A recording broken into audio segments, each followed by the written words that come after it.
So hi everyone, my name is Garrett Wright. I'm an attorney at the Urban Justice Center's Community Development Project, which is based in New York. I'm also involved with the National Lawyers Guild. I know a couple folks here saw me speak about that a little bit earlier, so I apologize. I hope I'm not too redundant. And so the way that our project is structured is we have about 20 people altogether in our staff.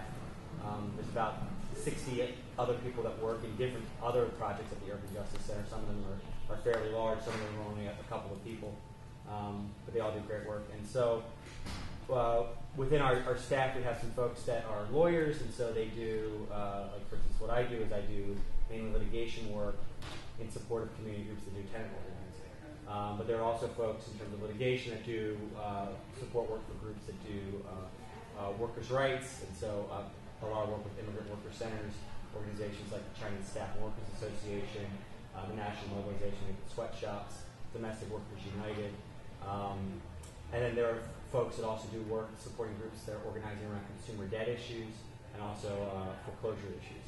And so that's like kind of like the litigation side of things. The transactional side of things is folks doing work like, for instance, working with community groups that are trying to become 501c3s and negotiating that incorporation process, helping groups that are trying to find space, office space, and negotiating their leases with their landlords, work with community groups working with community groups to develop their bylaws, or if they have other issues about the poor development, providing that kind of support. And then there's also a lot of work that's been done recently with some of the workers' rights organizations that have over the past few years begun putting more focus into not just organizing in different workplaces and restaurants or nail salons, but also in creating worker co-ops. And so we've been helping them with that process and navigating those walls. The research and policy end of things is also really good work too, and it includes basically doing participatory action research with community groups. And so I brought with me, I only have one copy, so you can just pass this around, but the research and policy folks recently just put out this resource on research for organizing, and there's also information, a lot of great information and tools online, which you can, I think, access by going to, I think it's researchfororganizing.org. Basically, this kind of goes through a lot of the methodology that the folks in research and policy engage in with community groups. So it's typically what would happen is a community group would come to CP and say that they're interested in doing research or putting out a report on X issue. For instance, on the state of attacks on rent stabilized housing, public housing in Chinatown, and the encroachment, gentrification going on in Chinatown, and doing, for instance, counts of condos that are going up in that neighborhood. And so what CDP researchers would do would be to work with those community groups on devising the methods for research, working with their members on how the whole research process, not just the end product, could be used by that organization, but also working with them in a way that the entire process is one that helps with their organizing work and builds their organization, contributes to base building, so that their members are involved with devising the research questions. The members are the ones who are actually going out into the community conducting the surveys, and so they get training in how to do that. And so it's a very democratic, participatory process. My work primarily is doing litigation, and so I guess talking a little bit more detail about that.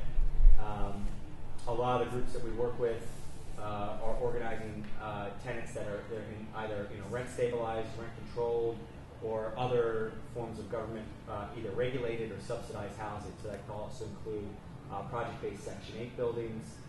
It could include tenants that are in private buildings that have Section 8 vouchers. It could include tenants that are in public housing. I think Rob Robinson earlier was just saying that New York has the largest number of public housing units in the United States, and so there's a lot of battles with the New York City Housing Authority over conditions in buildings, over warehousing. There's a big problem with the Housing Authority right now, where they're really seem to be going after senior citizens and persons with disabilities who have been long-term residents And essentially what the housing authority called NYCHA is doing is being very aggressive with threatening eviction proceedings against these tenants because they're, you might have, for instance, a situation where you had tenants move in maybe 30, 40 years ago, and now the family size has shrunk. But that unit has been the unit the tenant's been in for, there's a tenant who's maybe now a grandmother or grandfather, and they may be the only person there, and NYCHA is saying to them, well, we got to get you out of this unit, we got to downsize you to a smaller unit, and maybe that's in your building, maybe that's in another part of the city, but those are things that are real concern to many tenants, and that the housing authority is getting more aggressive on. So the legal work that's done is basically kind of runs the spectrum from group housing cases where, for instance, organizers will contact us and say that they're working with tenants in a particular building and they don't have heat or hot water, there's no cooking gas, or there's just generally bad conditions, lead paint, rats, mold, things like that, and the tenants want to fight to improve their living conditions. And so we'll work with the organizers and the tenants to file a lawsuit in housing court where we're able to have a case which could be as large as there are a number of tenants in the building. So we've had cases with 100 or more tenants in a single lawsuit suing a landlord to force them to make the repairs, or doing a group case to sue to have the court appoint an independent administrator, typically from a nonprofit housing development corporation, take over the building and actually get the rent money and put it back into the building. And sometimes those cases can even lead to situations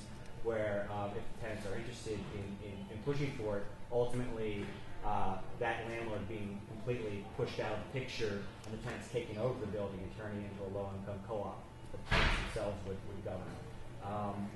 We also do individual cases with tenants, and so again, because of our models of working with community organizations, those cases usually aren't folks kind of like walking in, but more of a situation where a community group will contact us and say they have a very active member, who's a leader in the organization, and they're being threatened with eviction, or they're being harassed by their landlord.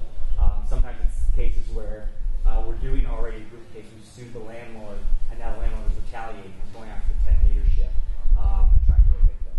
And we might then be defending those tenants in their individual cases. We also do a lot of work with community organizations to provide brief advice and referrals to their membership through legal clinics. And so right now I think we're doing clinics on a pretty much like a monthly basis with about half a dozen different organizations in the Bronx, in northern Manhattan, in Chinatown, in Brooklyn and Queens, where members from the organization typically are coming in for a monthly meeting where there might be a membership meeting earlier in the part of the day where they're meeting with organizers from that group, and they're discussing the strategy and tactics for different campaigns. And then in the second half of the afternoon there'll be a legal clinic where folks from CDP will be there to answer people's questions about their housing issues, try to give them referrals to organizations that might be able to assist them if we can.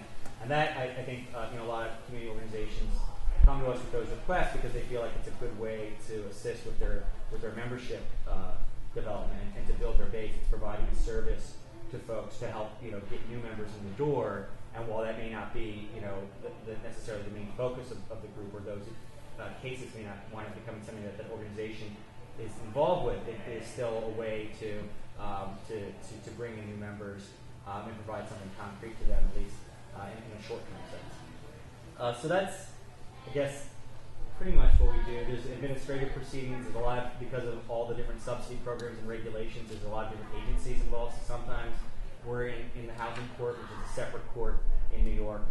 But sometimes we're before one of the many bureaucratic monsters that exist. The city housing authority. There's a separate city agency that has its own line of subsidies. There's a state agency that regulates the rent stabilized units that you can file complaints with. And so again, a lot of our work is assisting both those organizations and their members navigate that process or file claims on their behalf. So I think that's. I know we started late, and I also want to be respectful of people's time, but I think that pretty much sums up the work. I've also, this is kind of a side note, I guess, but I've also done work in New York with Organizing for Occupation, as someone mentioned in the past panel, which came together last year and involves folks from different community organizations in New York that have been using direct action as a way to fight the foreclosure crisis. And so have so far Organizing for Occupation, or O4O, in New York has been, in New York City, has been focused on a couple of things. One of them has been on community blockades.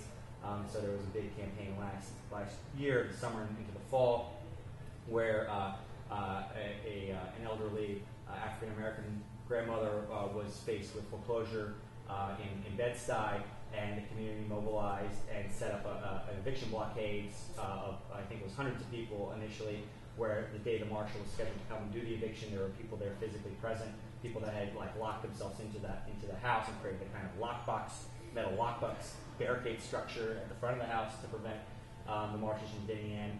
As far as I know, that there's still, at this point, there has not been an eviction. As a result of that, and a lot of media coverage and pressure, there's been ongoing negotiations now with her landlord to try to resolve it. Potentially, it could take the form of a community organization that might have the funds, purchasing the house from the landlord, and then providing a lifetime tenancy to Ms. Ward. And so that's been one strategy. Another strategy has been to try to disrupt the foreclosure auctions that happen on a regular basis in state courts. And so there's been several direct actions that have happened where folks have gone into the courtrooms and have gotten up and sung the song Mr. or Mrs. Auctioneer to shut down the process. And so it's been a pretty powerful thing where they've succeeded in getting at least some foreclosures derailed, even if only temporarily. Again, it's created a lot of media attention about the foreclosure crisis. And then the third thing that's been going on, which has been a little less public so far, has been an effort to really move people without homes into homes without people, and so in supporting work of folks that are doing whether it's called squatting or homesteading, but there's been teams in O4O that have been identifying vacant properties, doing research on them, and providing assistance to help people